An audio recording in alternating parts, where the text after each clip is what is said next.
This guy was incredibly strong, one of the strongest that ever existed. He ended up dying in his last battle. After that, you can already imagine. Our badass came back in the body of a teenager who was very weak. But with his power, he is going to haunt everyone, striking sword blows to their heads. At the top of the hill on the eve of sunset, an explosion occurs. This ended up raising a great amount of dust.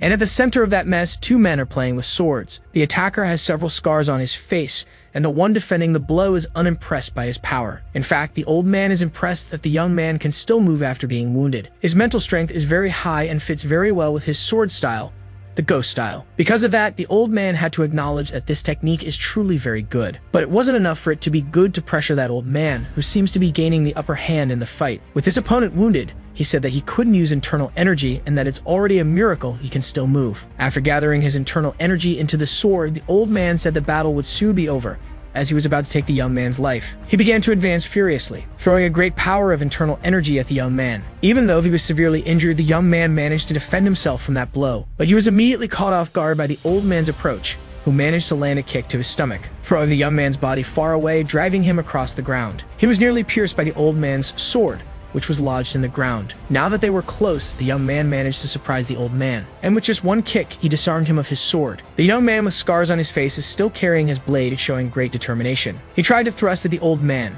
but the elder dodged easily. However, realizing the great risk, his face was wounded by the strike. Immediately, he was surprised by a punch from the young man, who struck his face forcefully. Now was the old man who was thrown to the ground like a sack of garbage. He didn't like getting beaten like that, and gathering his internal energy into one hand said he'd make the young man pay. But as soon as he executed his attack, he was surprised. There was nothing in front of his eyes.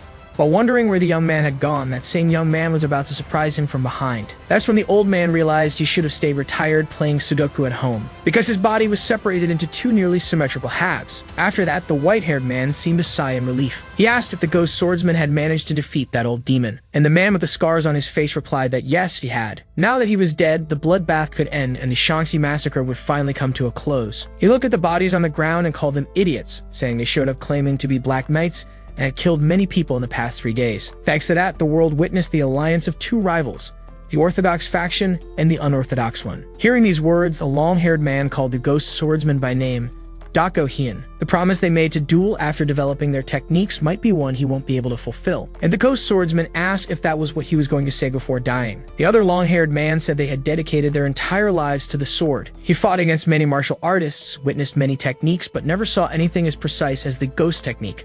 That guy's devotion was greater than everyone else's. That's the reason he could make this request, and the ghost swordsman wanted to know what it was. That's when the long-haired man said he had a disciple in the Manhwa sect. The more he listened to these words, the more the ghost swordsman became irritated. He asked if his friend was going crazy from dying because he was making that request to the best unorthodox swordsman. Didn't make any sense. But without saying a word, the long-haired man handed him an artifact, saying the spirit of the plum tree was with him and asking the ghost swordsman to deliver that relic to the sect leader. The scared young man even tried to question it, but went silent. His friend was already very short of breath. That's when he realized that the long-haired man was about to find out whether God existed. The ghost swordsman also said he was risking his own life. This was a difficult request to fulfill. The long-haired man said they were the only friends they had, and though it was awkward to admit that, he was very grateful. And the scared young man said he should be because of that request. He would now spend the rest of his life on that mountain. That's when the internal energy in the young man's body began to destabilize, causing something horrible to witness. His body was no longer in one piece. His life was over. The ghost swordsman was still in shock from witnessing it firsthand, without realizing there was another source of energy nearby approaching him. It was coming like a slash, quickly closing in. As the attack neared, the swordsman began to grow angry. He was furious about what he had just seen. With his sword in hand, he wanted to know who was responsible for that. And executing one of his techniques, he managed to block the incoming attack. He calmly observed what was in front of him. A masked man appeared to be responsible. And unlike what the ghost swordsman expected, that man carried no sword at all. After defending himself, the scarred man started to feel confused, noting that the figure before him manipulated energy with great mastery. It didn't take long for huge explosions to occur on that plateau, heading toward where the ghost swordsman was. The dust raised by it spread across the entire summit. In the midst of the dust is the ghost swordsman, who was severely injured by those attacks. He was still trying to understand how this happened, and how someone so strong could be walking this earth. At that moment, he realized that if he were left-handed, he wouldn't be able to write his name. That masked man. He thought he was the master of the Black Knights. But now the young man began to doubt because he thought he had defeated that master, and his body wasn't far from there. He began to wonder if this could be a hidden disciple, or worse, maybe this one was the real master. And feeling the pain of his wounds, He was sure this was a much more powerful opponent. Even though he was weakened from the last battle, it was impressive that he had lost an arm to an attack made purely of demonic energy. Thus, he began to apologize to his friend as he hadn't even had the chance to take his body back to his homeland to be buried. Even though he was full of regret, this warrior had determination, and he was determined not to give up. Standing up, he said he would fulfill his part of the promise. He began to run toward the cliff. He didn't know if he would survive the fall after losing an arm,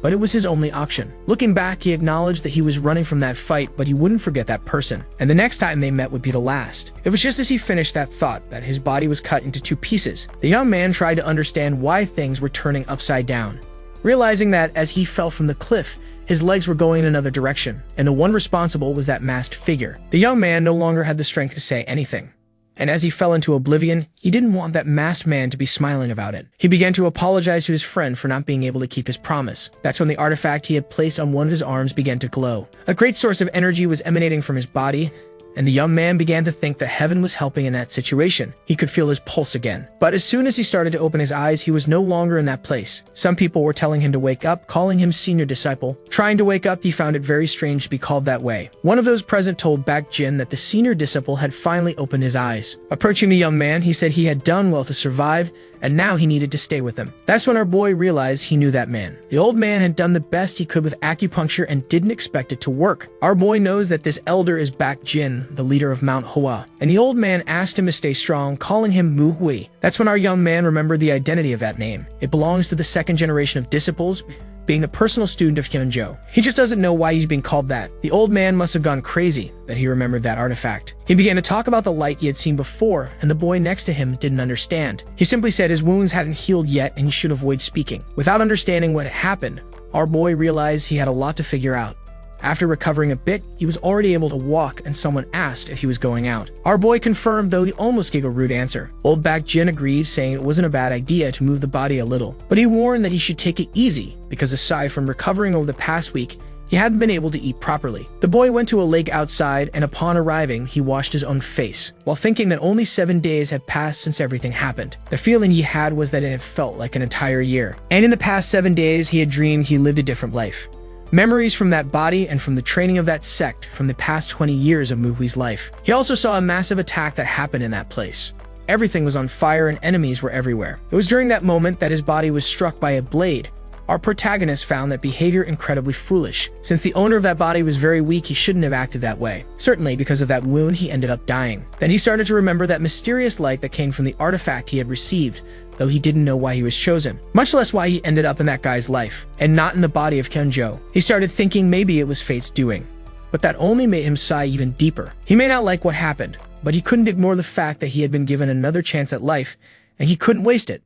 That masked bastard, he was definitely going to find him and cut him to pieces. He was definitely a much stronger enemy than the master of the Black Knights. He would have lost to him even if he hadn't been injured. So if he wants a chance to defeat him, he needs to become even stronger than he ever was before, the boy said as he climbed some stairs, reaching the building ahead of him. As he approached the altar, he remembered his friend's words, asking him to take care of his disciple. In the memories of that body, he also recalled other moments from the attack, where the disciples were being encouraged to protect the sect. Our boy started picking up some books, promising that his friend didn't need to worry about anything, because he would make sure to fulfill that promise and avenge his death no matter what. The elders realized they would need to rebuild 8 pavilions, as they weren't able to control the fire in time, and their leader presumed they didn't have enough money left. Baek confirmed that resources were scarce and that profits and visitors to the place would be reduced for a while. This news worried the elders. Baek knew they had to avoid big expenses, so he decided to prioritize the most important pavilions. Then he asked how the disciples' recovery was going. Baek Jin replied that everything was going well, even the seriously injured were already recovering. The leader was pleased by this news and asked specifically about Mu Hui,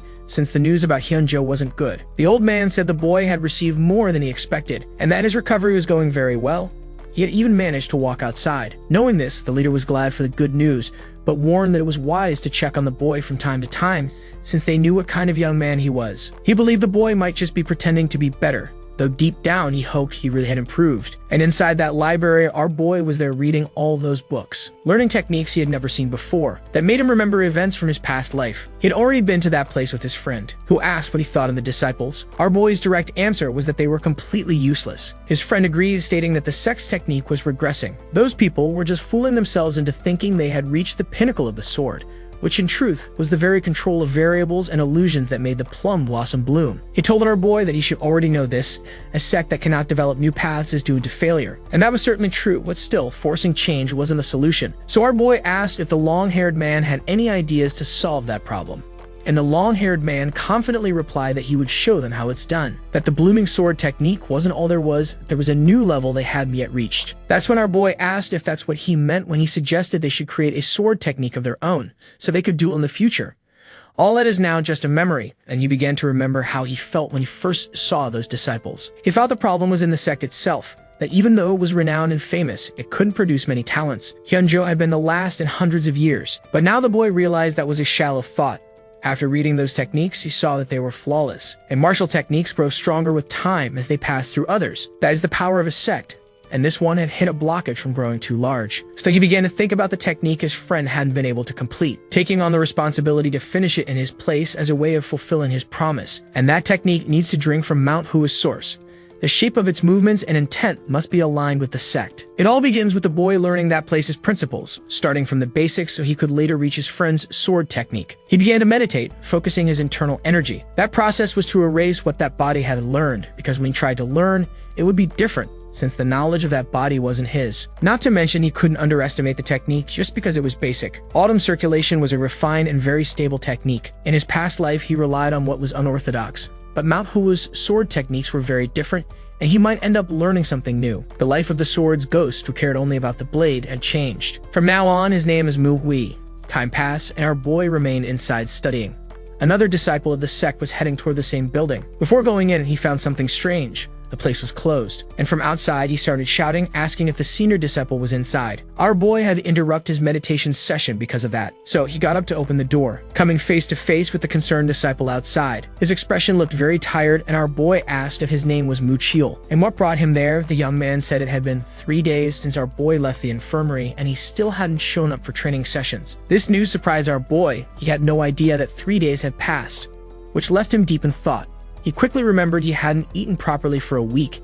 He started recalling when he was trapped in the blood sex storm and their flawless techniques. He told the boy he didn't know so much time had passed, and that he would return with him to the training hall. But that young man looked at our protagonist a bit suspiciously, sensing there was something very different about him, while our protagonist thought to himself that a drink would be great right now. In the training hall, someone was giving orders to all the disciples, showing them how to execute that sword technique. All the students were trying to mimic the strikes as best as they could, while the instructor went around correcting them. He had asked Miriam to raise her arm a bit more, and the girl said she would do it that way. As soon as he got there, our protagonist realized everything was just as he expected. The students were still terrible as always. So bad they couldn't maintain balance, which completely disrupted their weight distribution. That way, they couldn't put any power into their strikes. Besides that, their posture was crap. They were failing at the basics. Even though it was a complete mess, he noticed that the instructor wasn't actually that bad, and he began to wonder if that one was named Mujin. At the very least, there was one competent person in that place, someone who seemed committed to educating the students. He must also be a serious disciple. Now he started to wonder why that young man was doing all this, knowing that the original owner of that body was likely very shy. He also didn't have many leadership or martial skills. Unlike Mujin. Mujin seemed to know how to lead others, had a calm personality, and showed great potential. Naturally,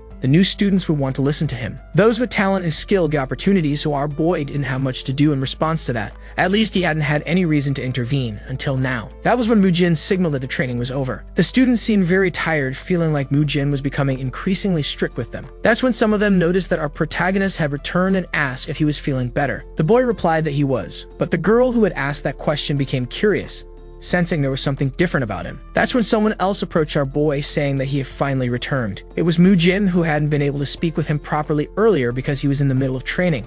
Our boy signaled that he understood the reason, saying that it must be very difficult to lead something that he should have been doing himself. But even as he said that, he was wondering why he didn't descend the stairs. Mujin said he was grateful for having had the opportunity, but our boy replied that from now on he would take it from here. That placed a hint of anger in Mujin's eyes. The students hadn't even left the place yet and overheard everything. The one who had gone to fetch our protagonist from the room realized he wasn't mistaken. That young man had truly changed. Mujin said it was the protagonist himself who had entrusted him with the task. That was when our boy asked if there was anything wrong with him taking back his own responsibilities. Mujin replied that this only happened because the boy hadn't been confident enough. Now with a smirk on his face, our protagonist knew exactly what was happening. That idiot standing before him was planning to become the head disciple. That position would one day allow him to become the sect leader's successor. And due to the massacre, there were few first-generation disciples left in that place place, and both they and the elders were too busy rebuilding what had been destroyed. Our boy knew that if he wanted to change that sect, it would be easier to start with the second-generation disciples, not to mention the purple aura circulation technique. Only the sect leader and the head disciple could learn this technique. It was one of the 10 most powerful techniques when it came to internal energy circulation, and he needed it to become stronger than his past self. That's why he needed the position of head disciple, and he knew the next words would be shocking to Mujin.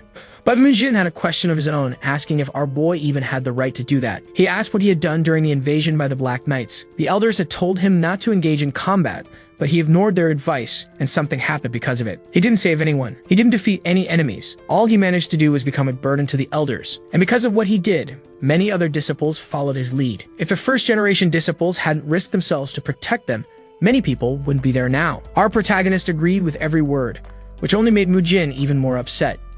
And our boy said he intended to take on the responsibilities of head disciple, but Mujin said they couldn't trust him. Approaching him, our protagonist said that the boy was misunderstanding a few things. Mujin started thinking while our boy drew closer and closer until he asked what he had misunderstood. And in a threatening tone, our boy asked since when did he have to look up to see Mujin, and he asked if it looked like he was trying to convince him or if he needed permission to declare the choices he had made. After all, he wasn't making a request. He was notifying that disciple. That was when Mujin realized something was wrong.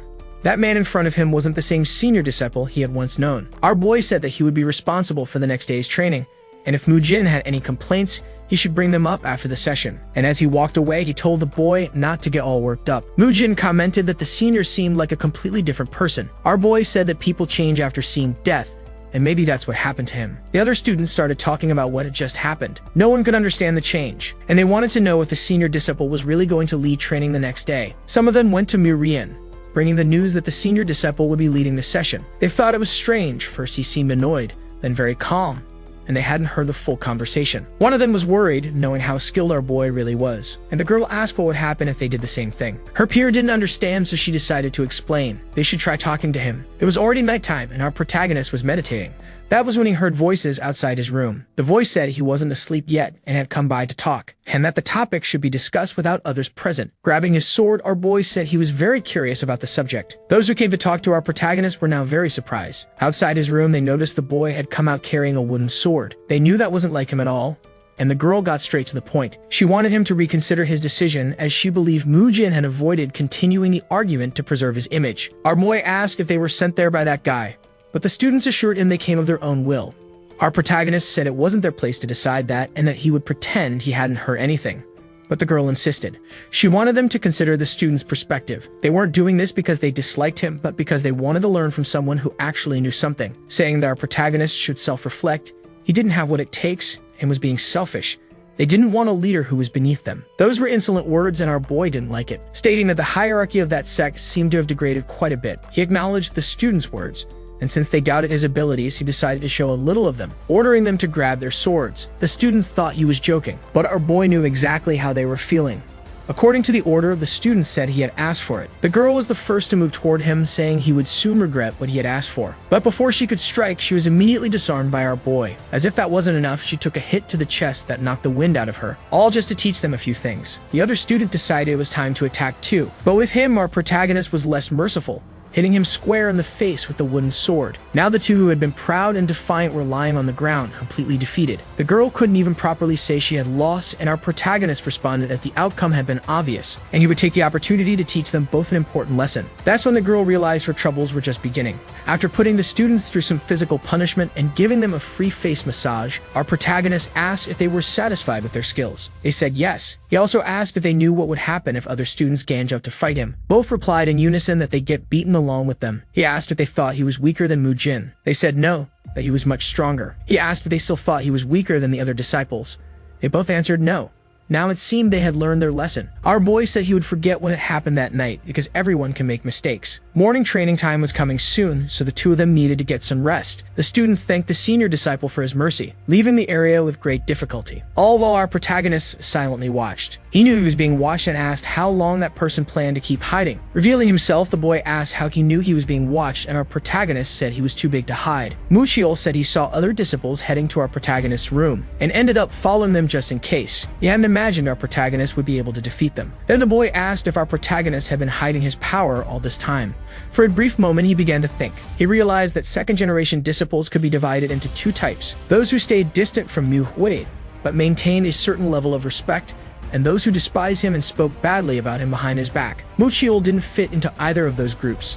In fact, he constantly helped Manhwa, but our protagonist didn't know why he did such a thing. Maybe it was because he was a bit older, and our protagonist thought he knew the real reason. It might just be that he was worried, since the old Manhwa was very weak, so weak that he needed help from others. Manhwa probably thought our protagonist could get seriously hurt in that situation, so he followed those other students to make sure nothing would happen, and it certainly wasn't the first time he did it. Our boy planned to give him a plausible explanation for his power. He said he hadn't been hiding it, he had simply reached a new level. Those words left his peer quite thoughtful. While our protagonist promised to talk more about it during morning training, and since it was already late, they needed to rest, Manhwa simply watched our boy return to his room, trying to understand what he meant by reaching a new level, because he had seen the protagonist use a basic sword technique. But something else surprised him greatly. That was the most beautiful execution he had ever seen in his entire life, and he began to wonder what was different about his friend. He had always thought he was extremely weak, but something had changed, enough to make him excited for training, and our boy realized he needed to give a proper explanation once it started. Inside the disciples' dormitory, another student wasn't happy, because he had heard that his peers had been beaten up,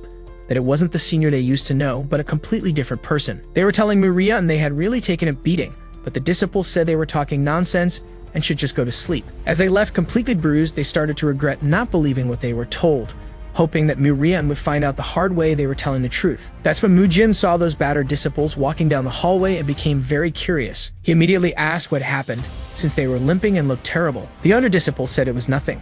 They just hadn't liked the news that the senior disciple would be leading morning training. After a brief chat, he explained everything to Mujin, and he said he would have to discipline those two later, which surprised that disciple. Even though the senior disciple was staking his claim, he would soon realize that role didn't belong to him, and they shouldn't have done it behind Mujin's back. He felt very ashamed, and the disciple tried to say they were just concerned, but Mujin ignored those words. He said he would take care of it, but it wasn't the younger disciple's place to interfere, leaving the boy quiet and embarrassed. The next day, everyone had gathered for morning training, which was immediately confirmed by our protagonist. He said he wanted to say a few words before training began, and people started wondering how someone could change so much from one day to the next. Maybe he had been hiding his abilities. Mujin was impressed he had managed to beat those two students. He started to think maybe Muchil had helped him, which would have been plausible, but he would soon learn the full truth. Through that training, he found out whether it was just a bluff, and our boy got straight to the point, saying that they were all weak. Even though there are many reasons someone becomes strong, there's only one reason for weakness: neglecting the basics. And because of that, they would only train the 6-strike sword technique that morning, the basic technique. He believed everyone wanted to learn it properly first, so they could move on to more complex techniques. After saying that, our boy began observing the students. Many were silent and some deep in thought, until one of them asked if there was anything wrong with wanting to learn things quickly, while thinking that if his peers hadn't been able to expose this farce, he would be the one to do it. And his classmates who had been beaten the night before realized that if things kept going this way, they'd be beaten again. The boy kept saying some arrogant things. That's when our protagonist called Murian to come speak with him directly. It didn't take long before several students were completely surprised. Even Mujin hadn't expected something like that, and he began to wonder what our protagonist was planning to do. Poor Murian walked toward our protagonist with a lot of confidence. He said he knew what was going to happen, but wasn't sure it was a good idea to leave training under our protagonist's leadership, and that the basic technique wasn't as important as he was claiming, and everyone knew his technique was awful. It was our protagonist who said the last word, as if he had guessed what the boy was about to say, believing that the boy had come to challenge him in front of everyone. Our protagonist already knew he wouldn't be easily accepted, so he asked everyone to pay attention. He said he wouldn't take a single step from his position and would use that basic technique to block Murian's attacks, leaving the students stunned. And our protagonist guaranteed that if he were touched by Murian's sword or took even one step, he'd lose that duel. If Murian won, he wouldn't teach the 6-strike technique. And that wasn't all. He guaranteed he wouldn't be in charge of morning training. That made Mujin pay close attention. The arrogant student thought our protagonist was being too full of himself just because he beat up those two, and our boy confirmed they were indeed badly hurt in that fight. Murian only told our protagonist not to hate him after losing in front of all the disciples, while our boy hoped the idiot wouldn't cross that line. It didn't take long for their duel to begin, and our boy was able to hold his ground confidently, blocking every sword strike with great mastery. No matter where the attacks came from, he blocked them all. And the students were becoming increasingly impressed, since Murian was only increasing the speed and intensity of his attacks. He started delivering a massive barrage of strikes. One of the girls realized that was the wind-focused sword. That technique was known for its speed, and among second-generation disciples, Mu Rian was the one who performed it best. Keel also knew the boy had improved, but it didn't seem to be enough. Because our protagonist blocked all of those attacks with ease, our boy admitted that he needed to use more strength to deal with that guy than the others he had fought. In other words, he said that kid was less terrible than the rest. Then he asked if that was all he had to show. Rian started feeling frustrated, but the truth was, he didn't master any other technique as well as this one, and you began to wonder what he could do during the match. The disciples knew Rian was very good, but the senior was really better. They no longer knew what happened to him, since he wasn't fazed by any of those blows. Mu Jin was also at a complete loss for words, watching that duel, trying to understand how this had happened. Because nothing Rian had tried had worked, he reached a point where he didn't know what to do and began wondering when the senior had improved so much. Our boy told him the answer wasn't strength. The sword must be swung with the whole body, and the most important part of this stage was the feet, because that's where movement begins. Without mastering that, the sword becomes useless. Our boy said he wasn't even fully healed yet and still blocked all those attacks. That's why Rian's technique was terrible. Then he asked if Rian could now understand why they had to start with the basics. Rian, fully defeated, realized that the basics were important, but our protagonist thought he hadn't truly grasped that yet, saying he would now show him what it meant to move a sword using the entire body. Rian tried to correct himself, saying he hadn't meant anything against him, and the poor disciples watched in great fear. They had to take that student to the infirmary. While some ran to help him, others were completely stunned, and our protagonist asked what they were doing just standing there. They should be raising their swords now. If they didn't, he would take it as them questioning his methods, and they could fight him to express their dissatisfaction. Seeing that they were all raising their swords, our boy realized they had accepted his teachings. Finally, he could begin training them. The training session began, and there was a bit of blood on our protagonist's face, but it wasn't his. Our boy began correcting each of his new students, teaching each of them the basics, and he began to remember his past life when his friend was talking about Mu Huai, his disciple, who didn't have any remarkable qualities. The long-haired man admitted the boy was quite ordinary, but there was something else about him. He had never seen the boy give up on anything in life, and our protagonist asked if he had chosen the boy solely because of his determination. The long-haired man said other disciples found enlightenment through their own paths, but that wasn't the case with Mu Hui. To turn an ordinary person into a martial artist, a mentor is needed. That task was his, and our protagonist acknowledged that it would be great to have only talented people as students, but he was no longer the ghost swordsman. He was the senior disciple, someone responsible for teaching the younger ones the principles of the sect.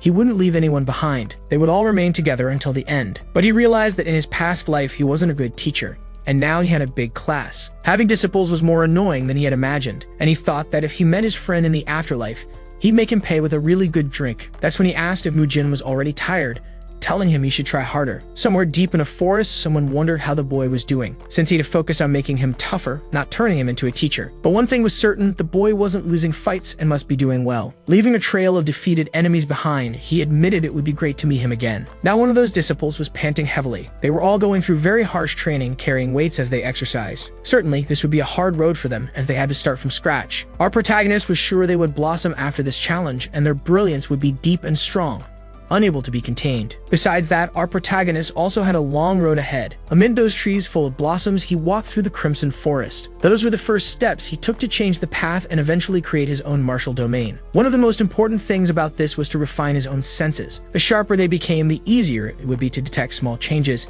This happened naturally while training martial arts. He hadn't felt that when he first opened his eyes in this new body, but now he was able to perceive things, realizing that someone was watching him. At the moment, it didn't feel hostile. It seemed the person watching was doing so out of curiosity, and our protagonist couldn't yet tell who it was. But eventually, he would know who was observing him so skillfully. He was heading to a building inside the sect. Inside was Hyungak, who was surprised by the visit. As soon as he welcomed Mu Guai, our boy greeted him formally. The man asked if he needed anything, and our boy revealed he wanted to learn the secret techniques. The man thought to himself how surprising that was and seemed to agree with the request. He said his wounds hadn't healed yet, so he should be careful, and our boy confirmed that he would be cautious. That man had also heard that his disciple had been rude to our protagonist, but our boy had no idea who it could be.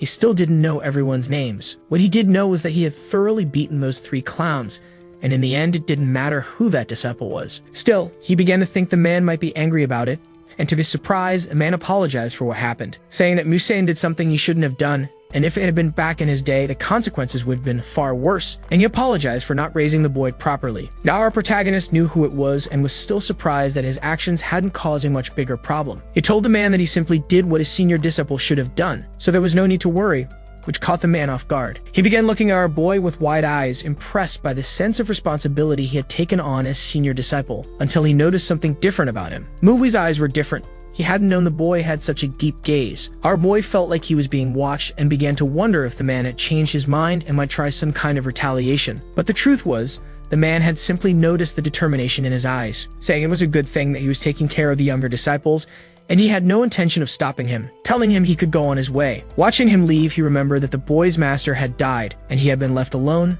and now, despite all that hardship, he was determined, and the man felt proud of the young man who was pulling himself together with dignity. Now that he had access to the secret techniques, our boy began to study them diligently. He was about to take the first step toward building his own martial domain. He might start with strength, but he knew that was the wrong answer. Life and death weren't decided by strength alone. No one fights recklessly when their life is on the line in Jianghu. The most important thing is to survive, and for that, one must use their techniques with precision and efficiency, having great reasoning skills and a body that can keep up with the mind. To form a martial domain, one must master their techniques. Experience and wisdom come with the process. The mind must be focused through endless contemplation and reflection. That was the definition of a martial domain he had discovered in his past life. That's how the sword ghost lived, developing his own secret techniques. And contemplating the first step that must be taken is to truly understand what martial arts are. That's why he needs to know the secret of Manhwa and its true meaning. He doesn't have that answer yet. There is knowledge he still cannot access. Disciples can't have access to everything, so they don't become greedy or foolishly try to leap beyond their limits. All sects restrict access to knowledge,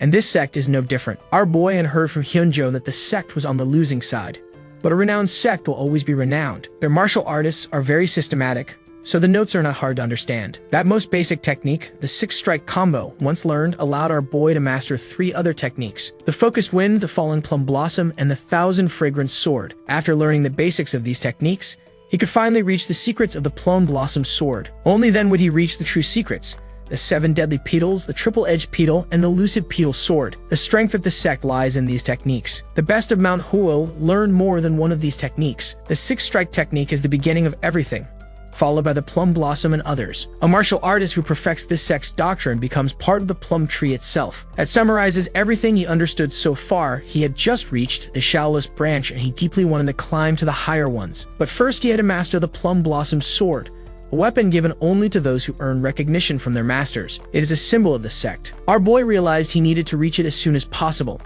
That's when one of the masters noticed he was studying the secrets of the plum blossom sword. It was the sect leader himself. He had come to see who was in that place, since it wasn't usually visited, and he was surprised to see our boy there so late. He asked if he could sit beside him. Our boy said he had no objections, and the full moon shone in the sky. Our boy hadn't noticed how quickly time had passed. Certainly, Hyun-gak had kindly lit the candles for him. With one of the books in hand, the master asked if the boy had read it all, and the boy said yes. The master had heard he had resumed teaching the 6-strike technique to the 2nd-generation disciples, and also that he was in charge of morning training. The master decided to ask why he wanted to teach that technique, while our boy wondered about the reason for such questioning. The truth is, the master was curious. Manhwa always hesitated to answer him even when the questions were simple. Besides having changed, the boy was now doing things he had never done before. There was concern in his thoughts, since the boy had lost his master. Our boy figured that was probably the reason too. The master only hoped that he wasn't pretending to be better, and our protagonist managed to sense that he was being tested. He decided he would give the answers the master wanted, telling him that the foundation of the sect was that 6-strike combination, and the man agreed. Continuing his explanation, he said that the 2nd-generation disciples had started the wrong way, which left the master impressed. But the boy was even harsher with his words, saying that maybe those disciples hadn't even truly started learning. And the master was genuinely surprised. Our boy imagined that the master must already know that the 2nd generation was indeed very poor, and by telling him what he really thought, they would likely end up agreeing. But the master realized that Mui's condition was even worse than he had imagined. Now the two were looking at each other, both deep in thought. The sect master is wondering if the boy standing in front of him is the same one he once knew. At first, he was a very innocent boy, someone who would never do anything bad to anyone. It's truly interesting that he ended up like this. It may be that the attack caused by the Black Knights has led to this, and the boy might be cultivating a deep resentment. Perhaps he is still punishing himself for what happened. The master thought he should tell him that the boy is not to blame, but as he continued his speech, our protagonist said that they all already know. That sentence took the master by surprise. Mui continued his reasoning, saying that all the 2nd generation disciples already know the 6 strikes technique, since it is the first step for all the others. The problem is that in their current state, their technique has worsened considerably. The master understood what the boy meant. It seems the disciples are regressing, and he asked what the reason for that might be. The sects and clans that exist in Jianghu have different ideologies, and those end up merging with their martial arts, which are an expression of their ideas, like the Teiji Fist sect and their enlightenment for the art of the sword, or the sun-crushing sword sect. These are some examples of what he was talking about. It's not enough to merely train the disciple's body, it's necessary to explore and understand the ideology of one's own clan. The master noticed that our protagonist was explaining all of this very calmly, being extremely precise with his words. In some way, he couldn't explain that boy made him think of Kimonjo, and our protagonist continued explaining, the disciples are skipping steps. That doesn't mean it's wrong, but it's definitely not wise. After hearing all that, the master asked what he was proposing, and our boy said that he needs to help them realize that learning the clan's special technique is not the focus of martial arts. They need to train hard and apply that to their daily lives. That is the true essence of that school. For the plum blossom is not the end of all things. The master was surprised to hear those words. It was as if he were speaking with Hyunjo himself. Although they are nothing alike, he could feel the presence of the master within that disciple, who was shining just as Hyunjo did in the past. He began to wonder if he was the only one who saw the true talent in that child. The master revealed that the plum blossom technique comes naturally through training, and that the boy thinks deeply despite his young age. He had made an excellent observation. Now he wanted to know what our protagonist would do, and the boy said he intends to guide the disciples in their training, so they can master the 6 strikes technique. But that wasn't what the master wanted to know. He knew our protagonist would do that flawlessly. He wanted to know what path the young man would follow. So he began to think about it, and about things from his past life. After studying the techniques of that sect, he realized that all of them are of great quality. But he also found things that are somewhat frustrating, and he is someone who prioritizes efficiency in order to survive. He questioned the small size of the swords or the techniques that ignored weapons entirely. This led him to many different thoughts, thinking that combat tactics were lacking. It could be that his path will differ from that of the sect, until he reached a point where he couldn't hold it in anymore. Remembering his friend, he said he might go against the principles of that sect and hoped he wouldn't be upset. With his answer ready, he told the master that he wasn't thinking of anything too grand. He wishes to do things as his own master once desired, filling the position he left in that place. He wants to surpass his master's achievements, for that is the true duty of a disciple. But the truth is, our boy will do whatever he wants. Yet his words were convincing to the master,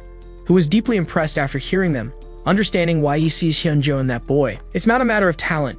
He truly inherited his master's will. This path will be very difficult, as creating a new martial art is no easy task. But with that brief conversation, the master was sure of one thing: the boy will succeed. Laughing heartily, he said he was proud of him, and he was certain that wherever Hyunjo might be, he too would be proud of his disciple. That master had been very worried about this boy, but after that conversation, he began to feel great hope sparked by the determination in his eyes. The fragrance of the plum blossom will be far stronger in the future. He had not been able to protect the young buds during the attack.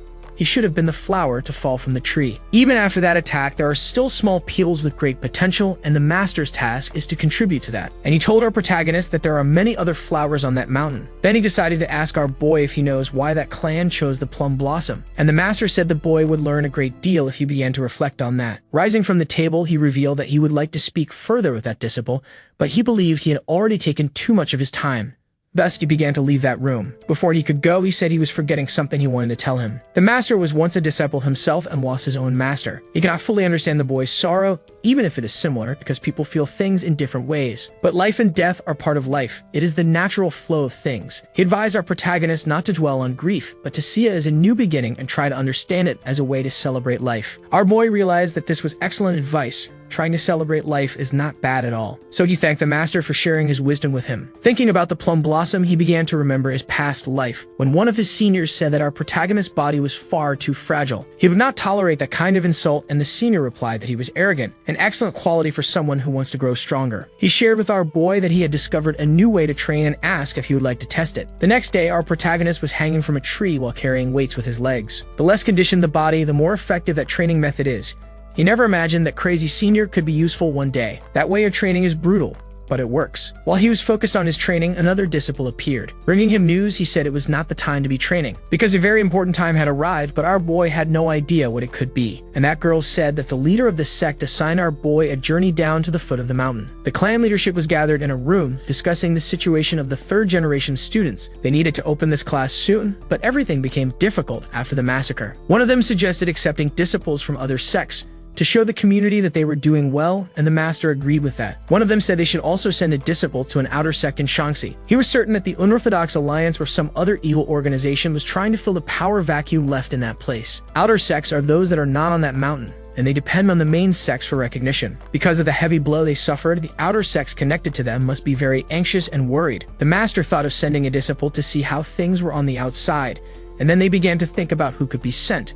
But for him, the answer was obvious. They were so busy they couldn't waste time on this kind of matter, so this issue needed to be resolved immediately. He shared with all the leaders that he would like to send his second-year student for this task. Some of the masters there were concerned because the outside of the mountain could be a complete mess. Someone suggested they should take more than one talented student for this, and one of the leaders asked if the master was referring to the 3 flowers. And that same man said they should send Mugwai as well, since that wouldn't be a problem. But as soon as our protagonist's name was mentioned, a great silence filled that meeting room. The elder who had treated his wounds was worried, but the master assured them that the boy had recovered in the past month. He was certain that he would be perfectly fine. The meeting continued with the leadership, and now we are in the city of Posen. Our boy went there with 3 other companions, and he was impressed with that city. That place was small and not particularly notable, but he was sure they must sell some strong drinks there. That was when his friend was impressed by something and asked him to see it too. It was a recipe made with chicken. She never imagined that this could become such a tasty ingredient. That was very different from what they ate back on the mountain. Distracted by the food, another colleague asked Manhwa to keep her composure. She said she would, but she kept getting distracted by the smell of the food in that place. It seems our protagonist found something interesting, and Manhwa kept completely distracted, seeing all that variety of food, until someone bumped into her shoulder as she wasn't looking forward. Very surprised by what had happened, she decided to look back, realizing that the man did not look friendly. The students were being watched by some locals. One of them was about to make that man apologize, but our protagonist interrupted him. That man noticed by their uniforms that they must be second-year students, and this was certainly their first time in the city. That man did not like having bumped into the girl, and he asked if they didn't teach basic manners in that place. She said she was not responsible for what happened, and our boy realized that, judging by those people's clothes, they must be connected to some sort of criminal organization. Maybe they were already trying to seize power in that place, since after the massacre everything fell into chaos. Even so, it was quite bold to try to confront those students. For this to be happening, they were certainly being influenced by someone more powerful. But that didn't matter. Our boy didn't think this was a problem. They needed to learn how to deal with troublesome people, and this was a great opportunity to do so. While the girl was talking, one of the men began staring intently at her body. Without him noticing, a sword approached his face. It was millimeters away from piercing his eye. That was when our protagonist asked that man where he was looking. Everyone was very surprised by that hostile gesture, and our boy said he had known from the start that they were the ones who bumped into her. He wanted to see how they would act in that situation, as this was their first time in the city, but that man had gone too far, and now he had started a fight with the entire Manhwa sect. Now he understood how the underworld of that city saw his clan, which surprised that thug as they had been exposed, and he thought he should do something about it. Becoming far more polite, he began to apologize, but our boy said he would not accept words from a worm like him. So if he didn't want the other fool to lose his eye, he should shut his mouth and get out of there. And from the look in our protagonist's eyes, that thug realized this was no bluff. It didn't take long for them to start running desperately, because if they stayed, it would be very dangerous. The girl apologized to our protagonist for what happened, but he assured her that she was the victim and didn't need to do that. Knowing that everyone must be shaken by what happened,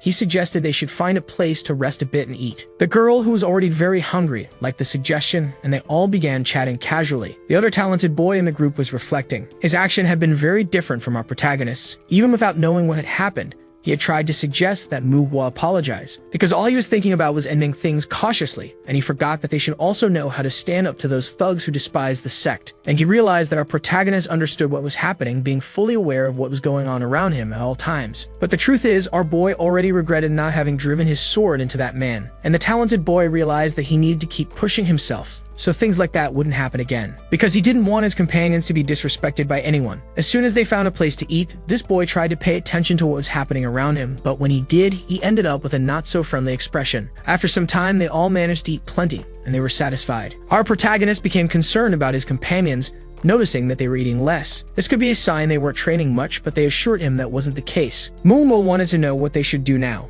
It would have been much easier if the clan master had revealed their mission, but his orders had been very vague.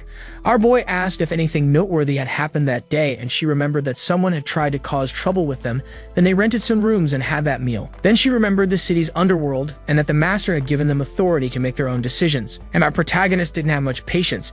He wanted to teach those thugs a lesson, sending them on a one-way trip to find out if God exists. Night finally fell over the city. After a long deliberation, our boy wanted to know what Mujin thought of his idea. He believed they should gather more information before starting to act.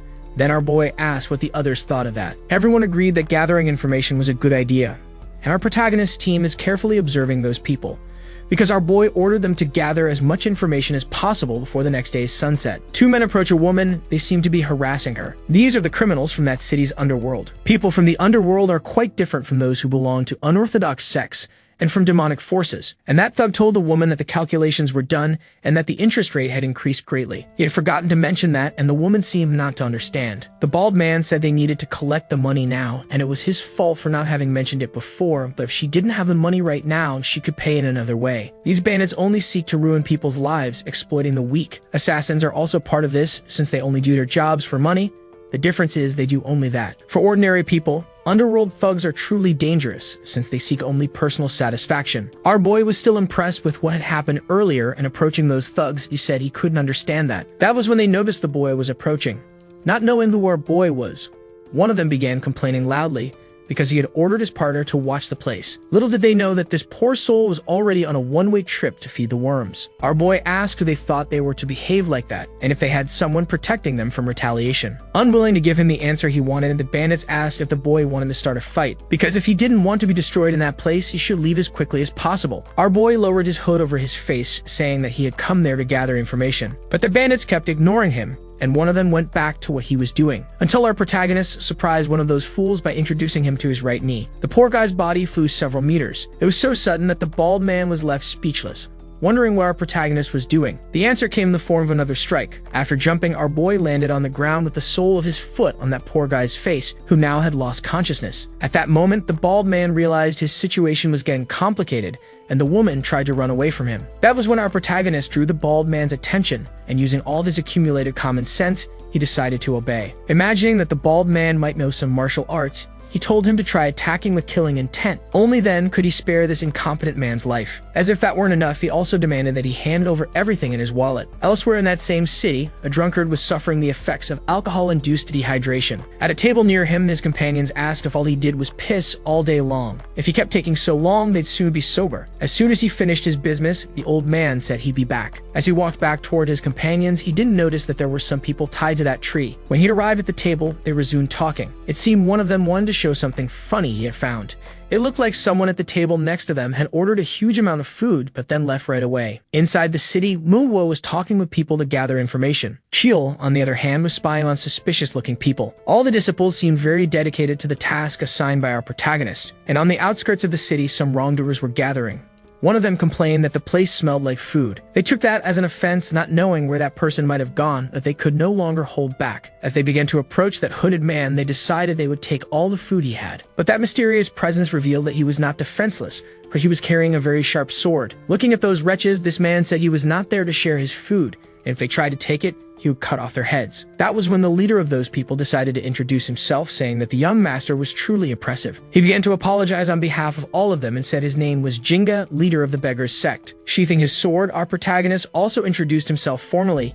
He was Muhui of the Dumont Manhwa sect. The leader of the beggars said he also lamented what had happened in the massacre and regretted that he could not help. Our boy said it was all right because that had been bad for everyone. Now that they had introduced themselves, the beggar leader wanted to know what that boy was doing in his territory, and our protagonist said he had come to gather information. Assuring them that the food wouldn't taste as good if it got cold, he said that was why they needed to eat while they talked. It didn't take long before they were savoring what our boy had brought. He soon discovered that those bandits belonged to Brutal Blood, a faction that had tried to seize power in that city due to the imbalance caused by the massacre. The beggar said everyone in that faction used martial arts. Our protagonist knew that because he had dealt with some of them.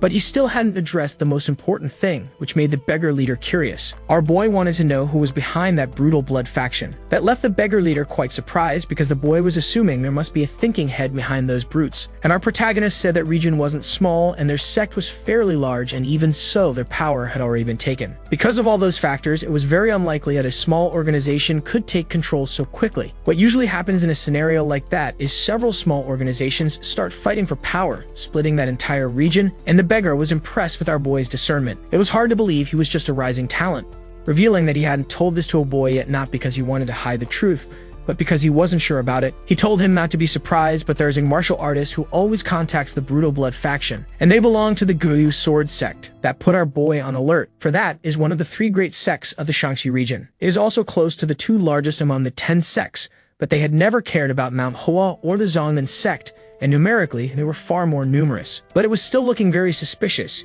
It did make sense for Gyu to hide their ambitions. Perhaps they couldn't even focus on a region like that. And the beggar leader stressed that he couldn't say for sure that the mastermind behind all of this was someone from the Gyu sect. And before he finished, Our boy said they wouldn't care about appearances. Besides, there was no concrete evidence about this, so they already had doubts about that sect's involvement. Looking at the beggar leader, he said he'd like to know who that martial artist was, and the beggar realized he hadn't shared that information. He believed it was the Red Wolf Sword.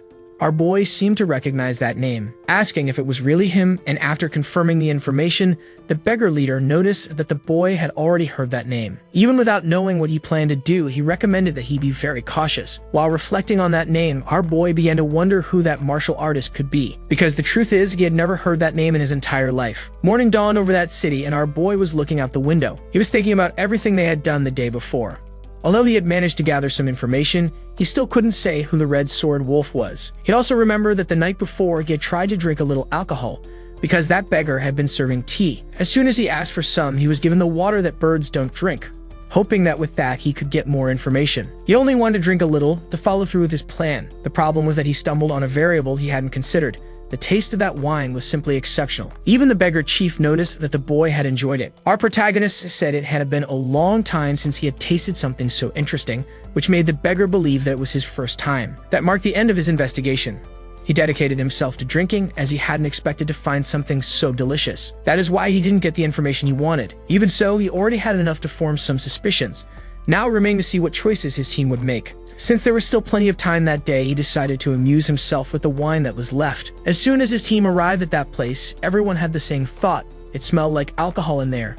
Then our boy asked them to pay attention, because he wanted to know everything they had discovered in that city. Before giving the information, the girl said he shouldn't be drinking while they were working. Our boy was categorical in saying he hadn't done that, but he didn't seem convincing. Changing the subject, he said he wanted to know what they had discovered. One of them found out that the criminal underworld now dominated that city. Because of the massacre, they used that opportunity to take control. The girls said they were all bastards who oppressed the poor in that place, stealing money and committing other crimes, abusing violence at every opportunity. Keel continued. The biggest problem was that they were martial artists. Even if low-level ones, it was still very dangerous for those who couldn't defend themselves. Our protagonist liked what they had done, emphasizing that even though time was short, they had worked very well. Now he would share what he had discovered. Everything they had said was true. Later, he also confirmed this information, but there was something they needed to pay attention to. How had those bandits learned martial arts? Third-level techniques are not hard to learn, and it's easy to get books that teach those techniques. But those bandits were not the kind of people who would ever touch a book in their lives. Some even use books as firewood. So it is entirely possible that someone is helping those bandits. Our boy decided to look for who that person was. He managed to discover a pseudonym, but he didn't know their true identity. His companions wanted to know who it was, and our boy shared the name he had heard, the Red Sword Wolf, who belongs to the Nine Hells sect. As soon as they heard this, one of his companions realized they were dealing with criminals who were a bit more dangerous. Our protagonist wanted to ambush and finish them all off, but for that, he needed his team's opinion. Some were hesitant, since those criminals were associated with a dangerous sect. Kievel said he didn't know why they were collaborating, the bandits and the sect, and because of the danger, he thought they shouldn't decide on their own. It would be better to tell the elders. And our protagonist wanted to know if he truly believed that. The girl said she agreed with our protagonist. They couldn't ignore all that injustice. They needed to do something for the people of that city. Manji started to get worried because he wanted to avoid greater danger. He thought they should consider the situation. They were already recovering from that brutal massacre, and facing another sect because of those problems could be disastrous. So he told our protagonist that he considered that approach very dangerous. If they were only dealing with bandits, it would be a matter of minutes. But if the Nine Hells sect was behind it, he feared it could start a war. Our protagonist understood his concern but thought he was exaggerating. A war would not happen. Manji wanted to know how our boy could be so sure about that, and he said that wasn't the Nine Hells way of operating. They are a very tyrannical organization. If they wanted to eliminate someone, it would simply start a war. They wouldn't act in the shadows as they were doing now. Not to mention that Mount Hua was already very fragile. They could be invaded and destroyed at any moment. The truth is that most likely the Nine Hells don't have the time or resources to care about them right now. Very possibly the bandits were not even associated with that sect, and even if they were, a war was unlikely. He hoped Mujin understood, but the boy only had more questions. He asked where our protagonist had gotten all this information and whether it was truly reliable. Our boy said he had learned all of it through the beggar's sect. That left Mujin very surprised. He knew that was an orthodox sect made up of those relatives who lived on the streets. They were also the most numerous in all of Murim, using their numerical advantage to gather information, earning food and money in the process. Despite being poor, they knew martial arts and followed their own ethics and moral order. Of one thing he was sure: any information that came from those beggars was absolutely trustworthy. Mujin recalled some words he had heard from our protagonist, who promised he would try to solve this peacefully before resorting to a violent solution. Realizing he was worrying too much about that matter, he decided he would calm down. While they were discussing, our boy warned everyone they had arrived. Before they could react, our protagonist broke the wooden gate in front of them. Watching all that unfold, Mujin realized that peace was not an option. And inside, the men in that place were shocked and frightened because someone had destroyed the gate, asking who those intruders were. Our protagonist said it was very good that everyone was gathered there, and they should send a message to the Red Sword Wolf and their leader. They should come there to kneel and apologize. If they did things that way, maybe their lives would be spared. The men began to gather near our protagonist group, and one of them managed to recognize the symbol on their uniforms. Identifying them as disciples of Manhwa, Mujin was telling our boy that this was not a peaceful approach, while he tried to teach everyone that breaking gates like that was the way things were done in Jianghu. Until a man who seemed to be the leader of those bandits stepped forward, asking what was causing so much commotion. One of the bandits told him those people seemed to be from the Manhwa sect. That ended up making that man very worried. It didn't take long for him to notice they were only 4 young people. They were far too confident, and he asked our protagonist group if they wished to die trying to ambush them late at night. He said he was receiving an important guest and would let that offense pass, but our boy replied that they were the ones who would die that night. He told the man to watch how he spoke to him because it could cost him his life. The bandit said our protagonist must be out of his mind, asking if he knew who they were affiliated with. He then ordered his men to show those kids how terrible bandits could be. They all began to draw their weapons. They advanced toward our protagonist group in a dangerous way. It was at that moment that Manhwa saw something she wished she hadn't. Some people had been executed in that place, and judging by how the bandits behaved, they must have been innocent. She was utterly shocked by that sight, and she ran toward those bodies, leaving her companions worried. The girl did that hoping to find some kind of solution, but there was nothing that could be done to save those lives. Completely unaware of the carnage that was about to begin in that place, the girl stood frozen on the ground, leaving her companions visibly distressed. Because near her, 2 bandits were preparing to end her life. What they didn't expect was that this girl reacted brutally, using an open palm strike that sent them flying. Those bandits, with their poor martial skill, couldn't withstand that attack. Before her, they were nothing but simple ants. Mujin and Sheol managed to get close to her safely, and at first began to scold the girl because she shouldn't have strayed away so recklessly. She said those people were in very serious condition and needed treatment immediately. One of the bandits began to get up, saying they wouldn't be taking those beaten people. He began telling his comrades that those intruders might be martial artists, but they were weak, and they could win if they united. The bandit leader saw all the commotion, but our protagonist didn't move away from him. Our boy noticed that Manhwa had attacked without using all her power, just as she did in training, and shouting from where he was, he began to reprimand her, saying the sword is not for decoration. She needed to kill those scum. The bandit leader started mocking our boy for not leaving his place to help his subordinates. Looking at his expression, it seemed like he was bored with the situation. In truth, our boy was frustrated with his team's performance. The bandit decided he would help his men kill the others and then finish off our protagonist, because his instinct told him that one must be stronger. Our boy didn't know why he had been left alone, but he didn't care. This was the situation he wanted from the start. It was the first time his companions were in Jianghu, and they didn't know how things worked beyond the sect walls. Mujin was having some difficulty.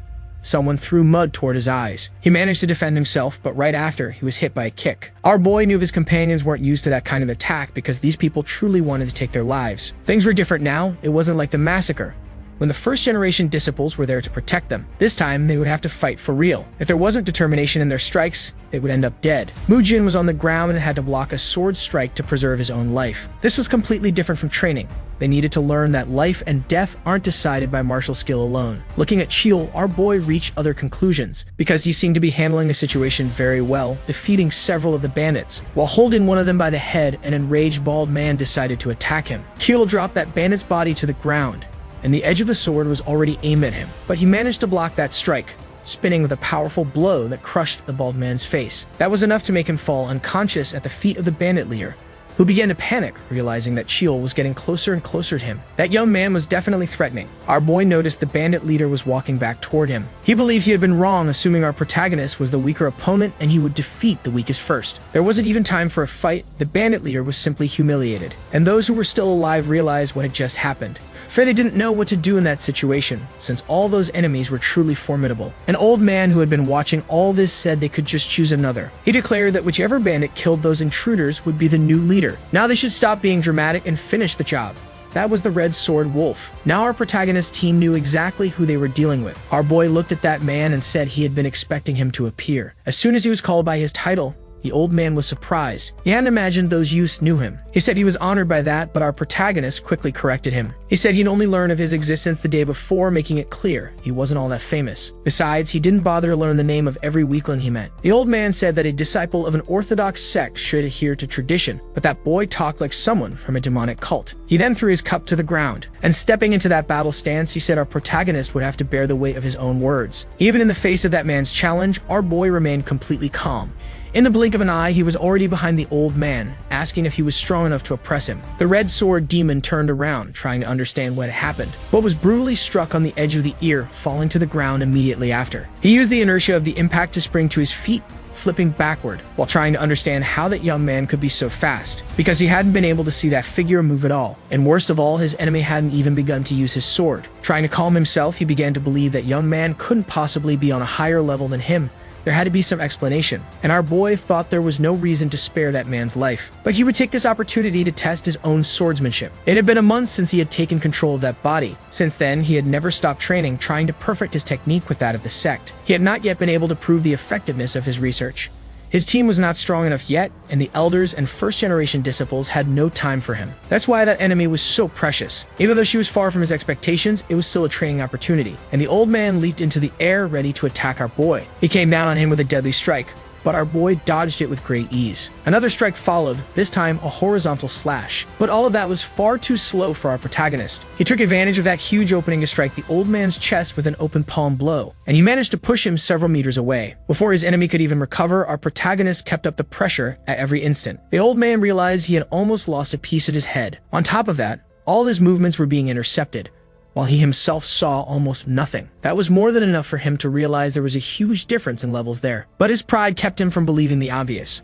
Taking an offensive stance, the old man acknowledged our protagonist as something far beyond a mere young prospect and apologized for underestimating him. He said that from then on, he would use all his power. He began to run furiously toward the boy, but our protagonist showed no reaction at all. That old man was able to conjure a beast with his inner energy. Our protagonist's team became very worried at that sight, but all he did was cut through that creature using a basic Hua sect technique, completely destroying the energy strike, telling the old man that it was very fierce, but also full of openings. And judging by the execution he had just witnessed, the old man hadn't even been able to fully master that technique. Completely speechless, the old man tried to ask how the boy knew that, but the answer came to him in the form of several strikes. One of them managed to graze his arm superficially. That left the old man very confused because he was sure he had blocked them all. Now he didn't know if it was the sword illusion technique or simply a strike far too fast.